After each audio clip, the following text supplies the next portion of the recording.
At least you get in the fights. At least you get in the fights. At least you get in the fights. I put belt to ass, and you can see that's what I do.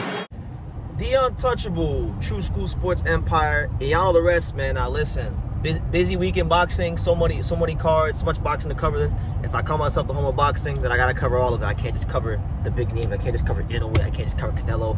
We're gonna cover all of it, even if we don't know as much about certain fighters as other fighters, right? Because that's the whole point. We gotta educate ourselves. Now, I know about these two guys because I've been following both of them for years, right? So over in Australia, you got the return of one of Australia's favorite boxing sons right now, Tszyu. He's taking on Joey Spencer, and Joey Spencer, you know, I remember Joey Spencer from many years ago. You know, I'm talking like 2016. I remember hearing about this kid, Joey Spencer. He was, national champion, all that good stuff. He was, pretty good amateur here in the States. PBC moved him along nice and slow for a while, and then, he lost to Jesus Ramos a couple years ago. At the end of the day, like, Ramos was just too big, too strong, too good for Spencer at the moment in time, right? So, Spencer's won 3 fights since then. He won a 6 round. He won 1 fight by stoppage, 1 fight by decision. In his last fight, he fought this Mexican guy who apparently was a Tszyu sparring partner, and he just squeaked by in that fight on a Slater Promotions card. He won by majority decision. So Spencer, he's been getting victories. Good for him, right? Now Tszyu, he hasn't had a victory in a long time. In fact, he's on a 2-fight losing streak. That's why he's now stepped down some levels. No disrespect, and is now fighting Joey Spencer because Tszyu, this is a guy that was being linked to fight, the big names in boxing, PBC and No Limit Boxing. They're pumping a lot of money into him. He came to the States, lost to Sebastian Madura, came back to the States again, got absolutely destroyed by Bakram Murtazaliev. So now, this is a fight where, once again, probably more so than the previous two, he's expected to win, and not just win, but win in sensational fashion. Now, of course, this fight doesn't come without controversy because as I just read, and as I just was reading and researching, there's a bit of a discrepancy between Team Spencer and Team Tszyu because apparently when the fight was offered to Joey Spencer and his team, his dad and trainer wanted the fight under the conditions that at least 2 or 3 judges would not be from Australia. They wanted 2 international judges that are not from Australia because, if you have 2 judges that are not from, the home fighter's country and or state, then there's at least a chance you might get fair judging, right? That's why you do that, right? Well, it turns out at the 11th hour now, according to Joey Spencer's dad, that is not the case, and all 3 judges are from Australia. So they're screaming foul play, they're screaming corruption, right? And if that's the case, then hey, it's boxing, it's the wild, wild west, and this is why, in a sense, if this is true, when it comes to boxing, you got to have like a cutthroat manager that will not put up with no shit because this sport is crazy, guys. I'm telling you, y'all, however crazy y'all think it is, y'all don't even know the half of it. But nonetheless, look, judging or no judging, Spencer's got to go in there and he's got to show something because this is his big chance to really put himself on the map on the world level. Like, look, he lost to Ramos. I'm not going to fault him for losing to Jesus Ramos. Jesus Ramos is one of the best 154 pounders in the world. And Jesus Ramos is championship material, so that's not a bad loss. Jesus Ramos will probably beat Tszyu, So, this is a chance for him to put himself on the map. And, again, he has good boxing skills. I know Joey Spencer likes to box with his lead left hand down low and use that little up jab.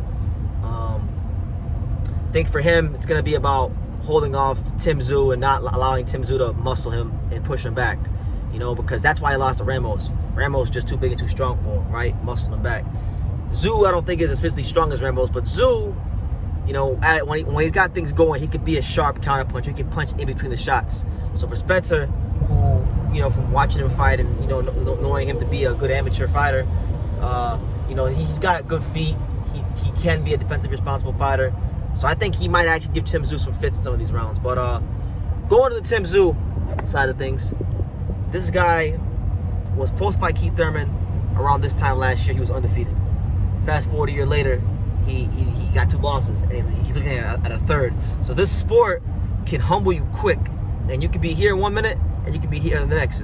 It mirrors life very, very much. So he wins this fight. we know what's coming next. We know that if he wins this fight, he's fighting Keith Thurman next, and that's a fight that you know, a lot of us like to see. But look, you can't look past the kid Joey Spencer. Joey Spencer, I'm sure he's got his own goals. He's got his own aspirations to achieve in the sport. Joey Spencer, you know, pretty much got. I just watched about half of the little face-to-face him and Tszyu did. He's getting disrespected right to his face by Tszyu, by the line of questioning from the interviewer, and they're treating him like what they think he is, which is a B-side stepping stone opponent. So it's up to him, but like fair play to him. He's not getting angry about it. He says, "Look, no amount of trash talking to I had to show that they made the wrong decision when we get in the ring on fight night." So look, he's mature, he's calm, he's measured. He understands that you know, that they're looking through him, and you know, I'm looking forward to seeing how.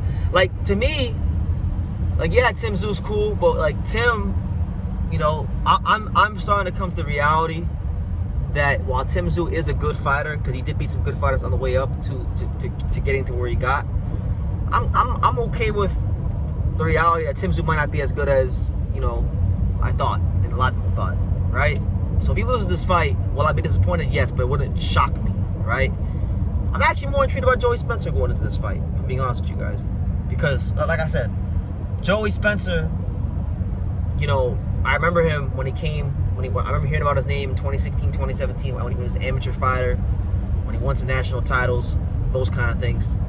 Got to the pros. I watched him for a long time. You know, PBC had him fighting firefighters during the pandemic, and you know, he never really wowed me in his fights. But you know, I do know that Joey Spencer had a kid, and I do know that I mean, I've had a kid myself, but I know from seeing through my friends that, you know, it does change someone, it does mature someone in a great way. So it seems like that's what's happened with him, and I think he's gonna go in there and give Tim Tszyu the fight of his life. Whatever he has to give, I think he's gonna give it on fight night. But Tim Tszyu, he has to find a way in this fight to keep it. Like, the funny thing is, like, style-wise, when Tim Tszyu normally has it going style-wise, he's normally a fighter that does well sharp shooting and punching in between the shots from the mid-range. If you guys go back and watch the Tony Harrison fight, that's where he had a lot of success. The interesting thing here is that the mid-range is where Joey Spencer does his best work at. That's not necessarily the inside, because he's not an inside fighter. We saw that with the Ramos fight. And he's an okay outside fighter, but from what I've watched Joey Spencer, from what I remember, he does very well mid-range. And Tim Tszyu does his best when he's at mid-range. So they both can't be great mid. Someone's got to dominate the mid-range, and I think whoever does that will win the fight. Tim Tszyu, I think, is the bigger puncher of the two. So if he's able to land his shots in the exchanges, he should push Joey Spencer back. But again, they fight the fights for a reason. So I'll pick Tim Tszyu, but I am going to put him on a minor upset alert, just because I think, look at like the Bachram fight. You know, his team didn't really do their due diligence, right? And Tim got beat up, right? And I think this is a fight where he should win because he's got more firepower. But there's some things in there where Joey Spencer could exploit and beat Tim Tszyu. And I'll throw it out there. I'll pick Tim Tszyu, but I'm laying it out there for you guys what to look out for. So, yeah, those are my thoughts on Tim Tszyu versus Joey Spencer. Obviously, if Tim can beat him, we got Keith Thurman next, so we'll talk about that next if he does reign victorious. But listen, if Tim don't beat Joey Spencer, man, you're talking about 3 losses in a row. You're talking about probably one of the biggest falls from graces I've seen in boxing in a year period. So he needs to win to avoid an absolute catastrophe. So you guys, give me your thoughts, give me your insights. I'll be reading your comments. Leave your comments down below. Make sure you guys take the time to subscribe. But like I say in every single one of these videos, you can love me or you can hate me. But I'm just a kid from Daniel. So until next time, take care, guys. Thank you for watching another video on the untouchable True School Sports Empire. For more great boxing content just like this, make sure you guys click right over here. Keep watching my boy BT put on the best interviews out here.